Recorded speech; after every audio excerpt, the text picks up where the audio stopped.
Di sini dikatakan apa hukumnya memakai infus saat berpuasa. Infus ya.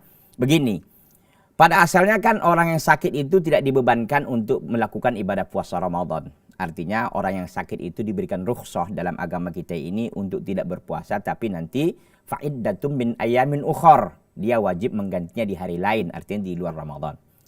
Nah, bagaimana kalau dia memaksakan diri juga puasa? Baik.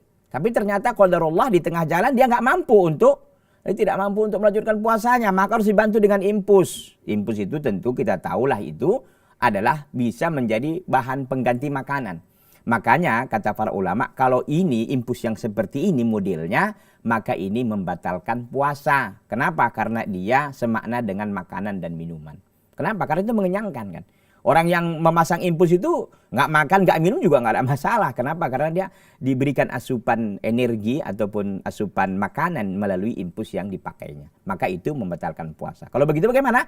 Maka dia nanti di luar Ramadan wajib mengganti berapa hari yang ditinggalkan karena dia memakai infus, karena sakit tentunya dia. Ya, maka dia menggantinya di luar Ramadan. Karena infus yang seperti ini membatalkan ibadah puasa Ramadan.